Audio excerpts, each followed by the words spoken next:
Okay, so in this part, let's make our first person character. We got the input system working. So now let's make a first person character that can move around and then also jump.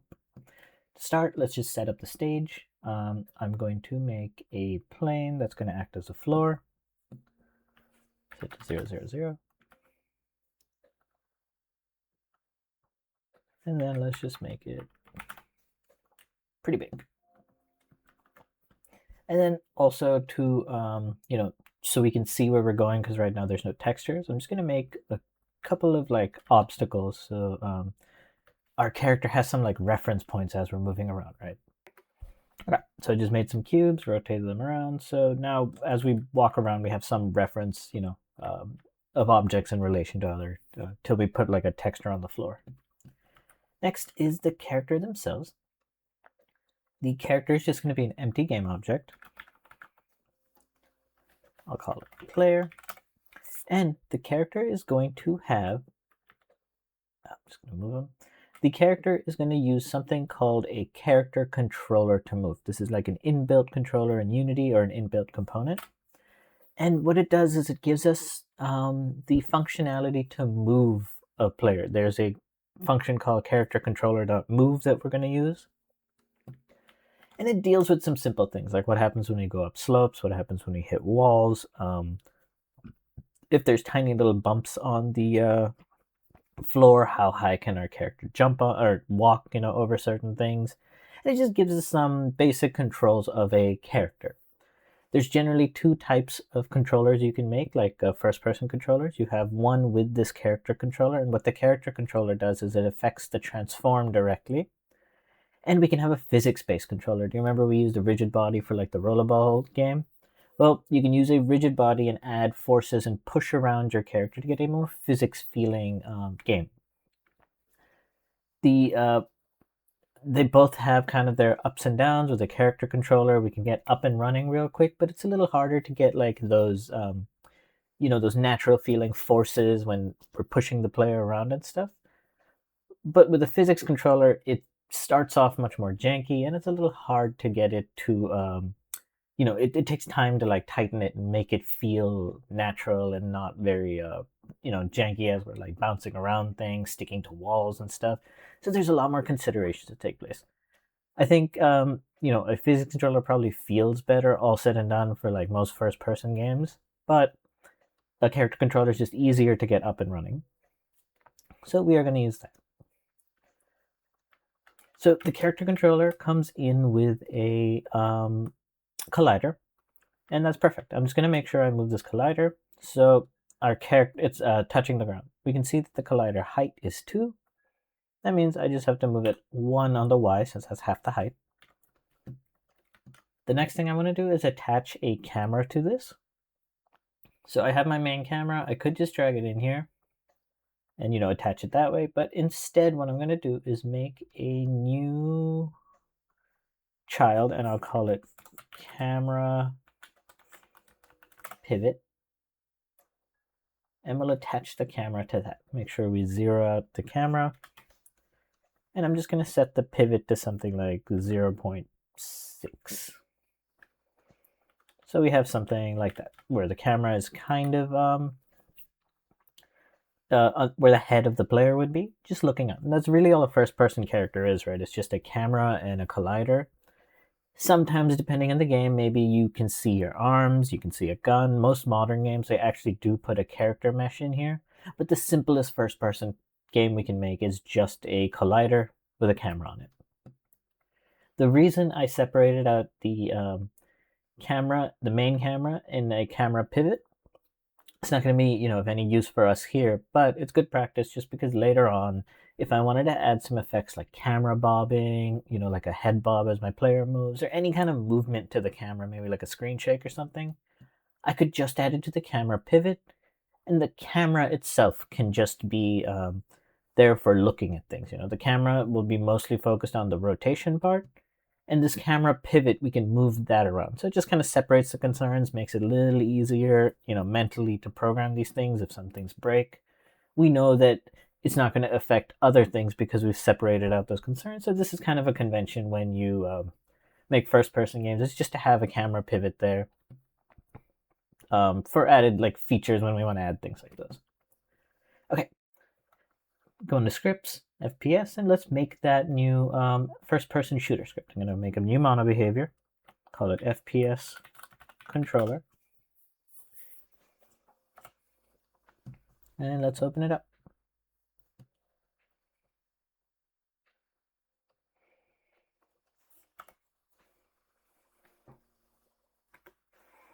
All right, let's start by adding in some variables that we know we'll need.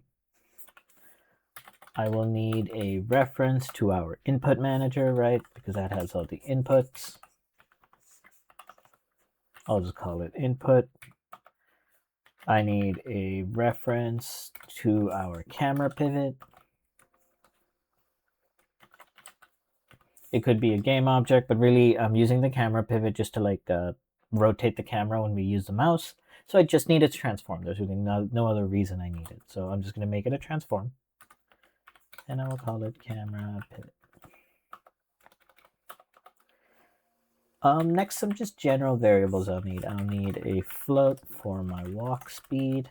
I don't know what a good walk speed is, so I'm just guessing.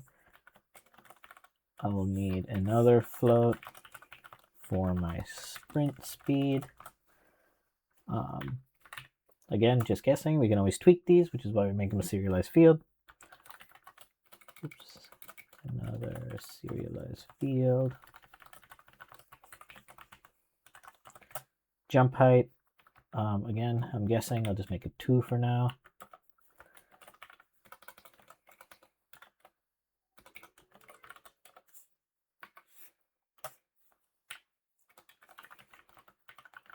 And then I'll make a serialized field for my gravity. If we were using physics, Unity's physics system already has a gravity variable, but because we're using a character controller, the character controller does not by default respond to gravity. We're going to have to like do that, by ourselves. So again, we'll do -20, I guess.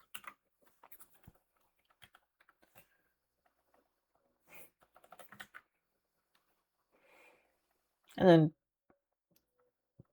finally, let me just have another serialized field.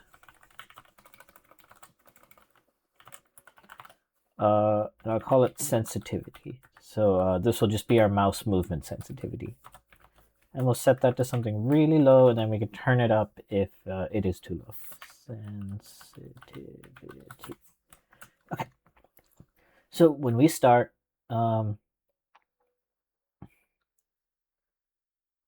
the first thing we want to get is a reference to our character controller, which I have forgotten to make a variable for. So I'm going to make a new character controller, call it controller. This does not have to be a serialized field. And in the beginning, controller is equal to get component character controller. The next kind of thing I want to do, and we can just take a look at it real quick, is if I play this game, and I don't have any scripts attached, but that's fine. If I play this game right now, you can see that my mouse cursor is visible. And really, when you play a first-person game, we want that mouse cursor to be invisible.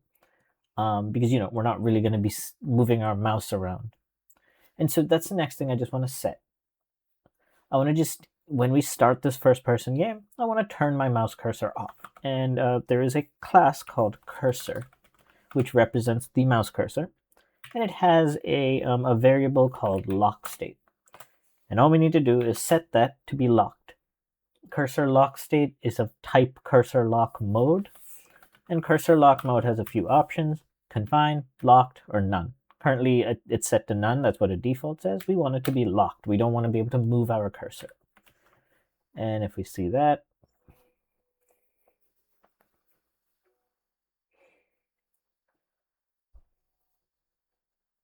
oops, I forgot to attach the script. Let's just attach the script to our player, FPS controller. Let us just set these things.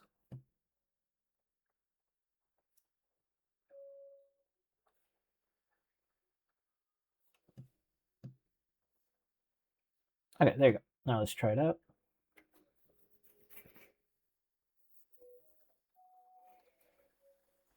And you can see my cursor is no longer visible. It's been locked in there. You can always hit the escape key to bring it back. If you click, it goes away, which is very convenient for us, right?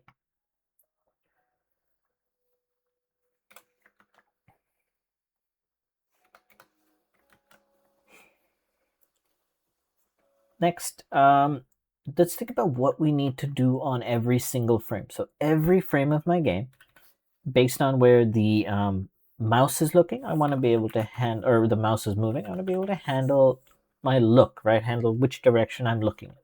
So that's going to be a function. We want to be able to handle movement. This includes everything from, this just includes our W, S, A, and D. And finally, I want to be able to handle jumping. I'll call it handle jump. So every single frame, we're going to see what the mouse input is. We're going to move based on, or we're going to change our camera based on that. We are going to see what our WSAD is doing, change our movement based on that. And finally, if we are grounded, like on the ground, and we're pressing space, we want to be able to jump.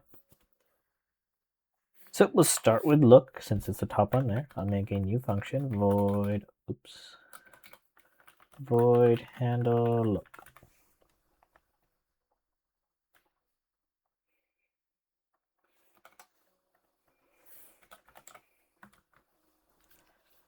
First things first, let's get that look input. So I'll make a new vector2.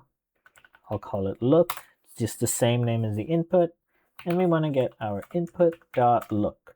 And if we just need to recall what we had done, remember, was this input manager just every time we press buttons, it just gets the value of whatever button was pressed, and it stores it into these variables. So look represents the mouse's delta, right? How much the mouse has moved every frame. And all we're doing is we're just getting that here. So when I rotate the mouse, like when I rotate my player, and again, let me just go back to Unity for this. There's really two types of rotation that we're doing, right? If I move my mouse on the x-axis, we want to rotate around the y-axis. Might be a little hard to see on the player, but there you go, we can see it. We want to rotate like this, right? I'm moving my mouse left and right. If I move my mouse up and down, I want to rotate like this, right? However, I don't really want to rotate the whole player up and down.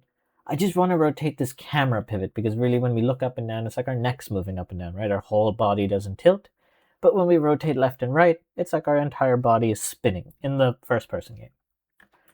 So we want to separate out those rotations so that we only apply the left right. I'm going to call that rotation yawing. We only want to yaw the whole player. But that up and down rotation, which I'm going to call pitch, we want to pitch our head up and down, just as camera pivot, and we want to yaw the whole player. So we can just rotate the player directly by doing transform.rotate. We want to rotate around the y-axis, so it's going to be 0 on the x, comma, and 0 on the z, and we're only bothered with the y-axis, which is going to be our look.x, right? That's the left and right axis multiplied by our sensitivity.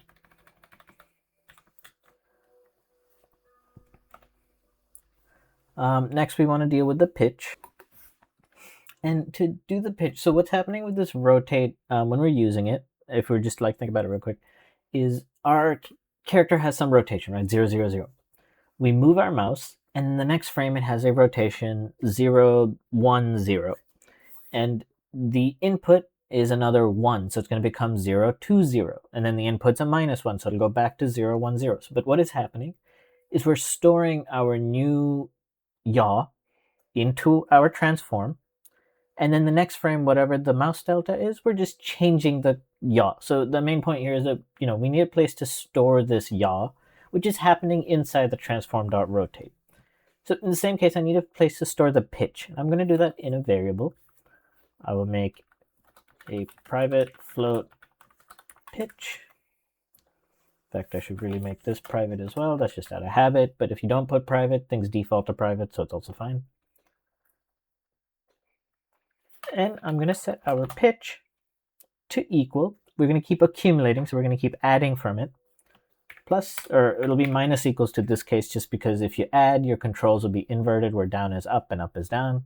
So we do minus equals to just to have it like normal. The look.y multiplied by our sensitivity.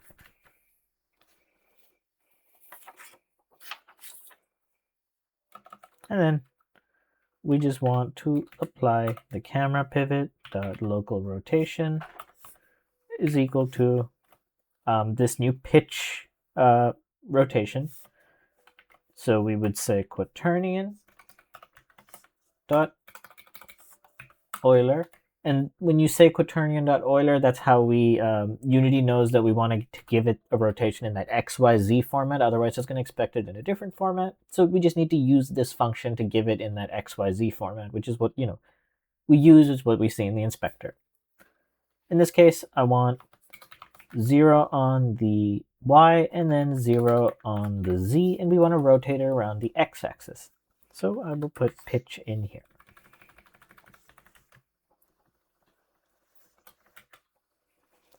So let me uncomment. Oh, we already uncommented. Let's go see if this works.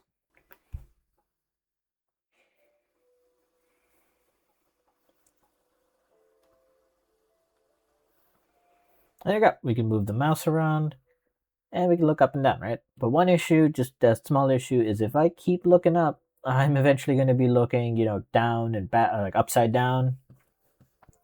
Really, that's one thing we need to fix. We cannot have our heads like, spinning around 360.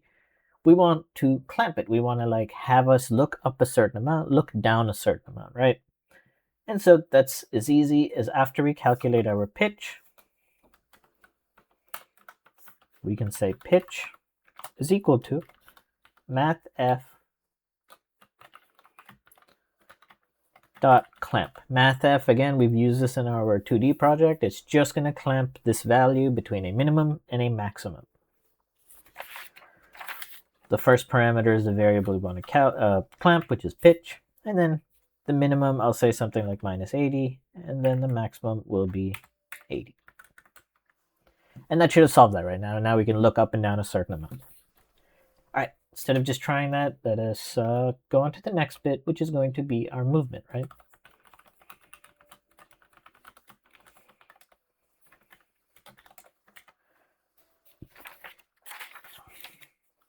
First things first, we want to get that input. So we'll say vector2 move. I'm just naming it the same as the input. It's going to be input.move.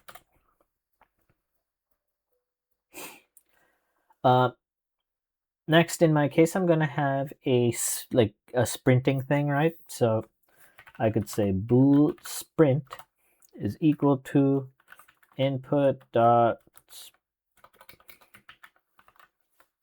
sprint. And really, if this sprint speed is true, so if sprint, then I want to use my sprint speed.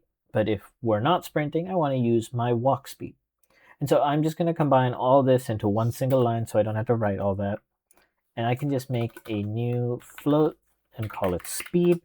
And we can say that is equal to input.sprint,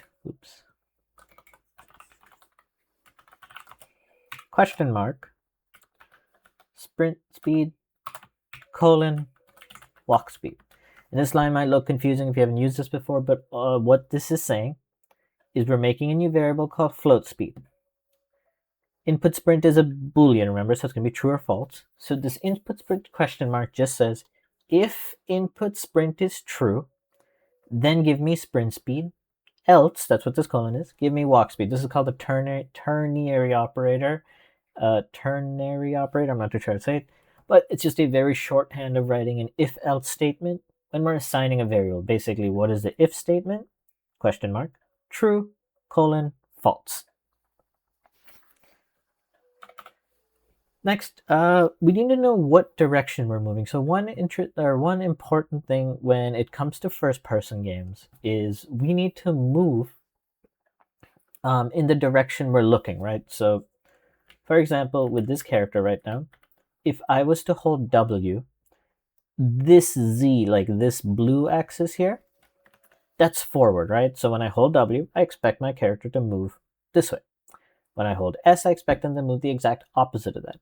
When I hold A, which is left, I expect, or when I hold D, which is right, I expect them to move on this x-axis, right? That's their right. But as our player starts looking around, right, they're turning their whole body. Now I expect them to move forward when I hold W, but what forward means has changed. It's no longer this direction towards this box, but it is wherever this Z axis is pointing, right? I expect this to be forward, and then if they move backwards, I expect that to be backwards. Even left to right has changed, right? Based on the direction the player is looking. And so that's one important concept when it comes to first-person games, really a lot of games. We move relative to where we're looking. We move relative to the camera. What forward, backwards, left, and right means is relative to the camera. In all our game engines, we have this notion of forward and right. And then backwards and left is just minus forwards and minus right.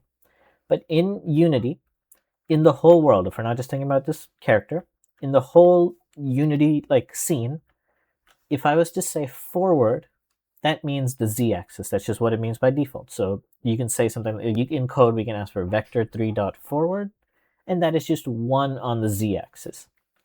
Right is the x-axis.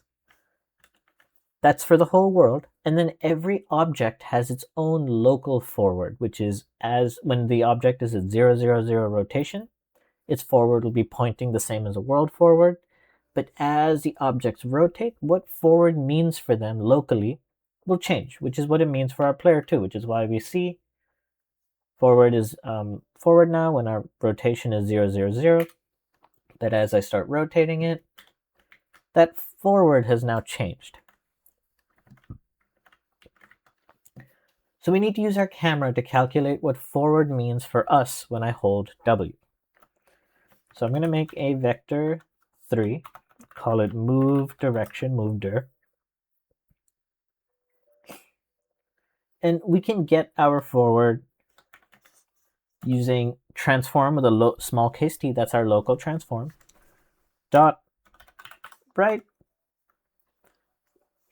and our transform dot forward. So this is transform dot forward represents our local forward, transform dot right represents our local right. And really what I want to do is just take what our right is and multiply it with move.x because that's our left-right movement, and then just add that to our transform.forward multiplied by our move.y. And the reason this works is, again, transform.right is just going to give us that right component, the left-right component, and we're just multiplying it by how much we want to move on that left-right component. If we're holding D, we want to move positively on it. If we're holding A, we're moving negative. It's just the left-right component. And then we can get the forward separately, and then just do the same with the y, which is our w and s, and then just add those numbers together. That should give us kind of the total movement that we want.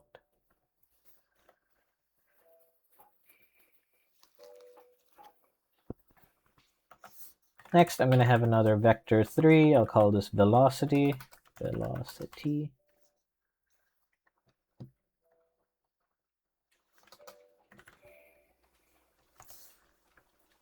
And this is just going to be our move direction multiplied by our speed. And finally, controller.move, which is, this is the function we can call on the character controller. It asks us for a kind of a motion, which in this case is going to be our velocity. And because this could differ for people who have different frame rates, we need to multiply this with the delta time, just so we can scale it. Make sure that we uncomment the function, go back, and let's try it out.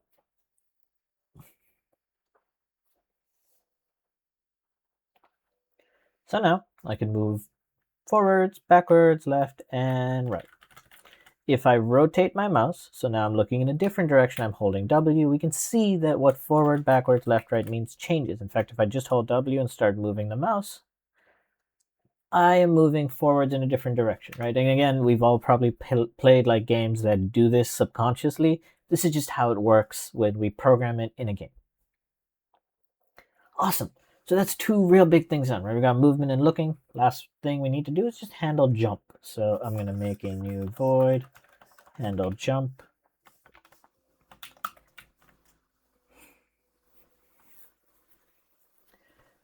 Now, because because the way our movement works is to call this controller.move, and I don't want to do that multiple times. What I'm going to do in this jumping is basically here we're going to check if we're on the ground and we press jump. And we're just going to set some velocity, and then in this controller move, we'll just add that velocity to it. So I'm going to make a new float that's going to be called vertical velocity. And then in handle jump, if we jump, I'm just going to set this vertical velocity equal to my, jump height, like how high I want us to jump. It's a very we don't need to get into like the formula itself, but because I gave it a jump height, not like, how much force I want to add when it's jumping, I gave it a height that I wanted to reach. We can use a formula that's fairly simple. That's going to be the square root, so mathf dot squared, of the jump height multiplied by -2 multiplied by our gravity value. And this will just ensure we reach that jump height. So given the jump height, this formula gives us the velocity needed to reach that height. We only want to jump if our character is grounded, right? So I can say if not controller.is grounded. So the nice thing about the character controller, it already has this is grounded variable if we're touching the ground. If it is not grounded, just return this function. I don't want to run it. Also, if we're not pressing the spacebar input, right? So if not input dot jump return. So every frame we're going to check our jump. First, if we're not grounded, if we're already in the air, I don't want to check for jumping, it doesn't matter. Secondly, if we are grounded, let's check the second thing. Have we pressed the jump input per frame? If not, just return. I don't want to run this calculation, right? If these two happen to be true or false, I guess in this case, so if we are grounded and we did press space, then set this vertical velocity variable to this formula, which is going to tell us the velocity we need to reach this height. And then we just need to implement this now in movement. So after my move direction, first I'm going to check if the controller is actually all I need to do is check if our vertical velocity.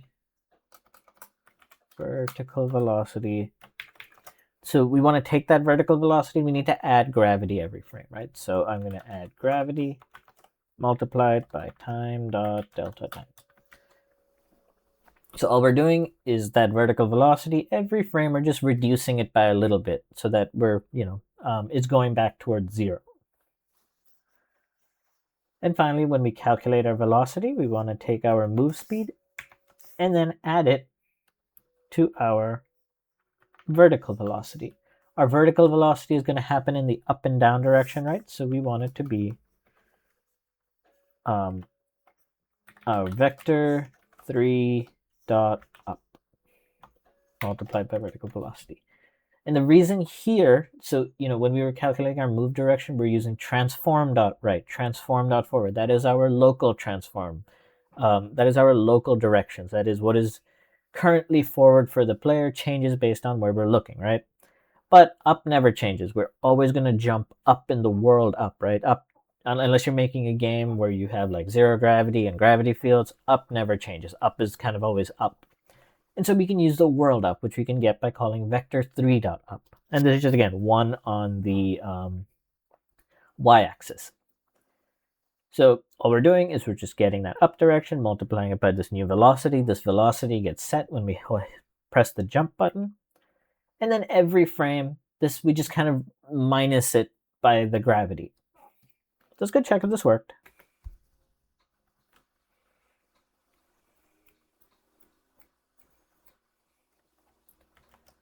There you go, awesome. We can jump around, we can move. I hold sprint. If I hold shift, I move faster. And we have like the basics of our controller working. Also, if you're wondering, in our code right now, every single frame we just keep subtracting. We just keep subtracting this like vertical velocity by gravity. If we're already on the ground, this thing is just going to start going into like the negatives, right? The nice thing is the character controller just kind of deals with that. It's like, hey, you're on the ground, you're trying to move downwards, there's already ground here. I'm just going to like zero this out, not deal with it. The character controller kind of deals with that issue for us. So we don't have to worry too much about that. But, if you wanted to add some more logic here, like where if we were grounded, we don't want to keep accumulating our vertical velocity. That is also fine technically, but it's nice that the character controller just handles for it. But you can see with like fairly simple scripting, it's not a very big script. We have our first person like controller working. We can move around and stuff. And this input manager has made it so we have even less code in our FPS controller. We like separated those two concerns. If I wanted to make a different type of game, I already have one kind of part of it done, which is the input manager. I just need to write a script to handle the new type of character controller, right? So if I wanted to do a physics-based controller, it doesn't really matter. This input manager is going to be the same. Anyway, that was it for this video. Thank you guys for watching.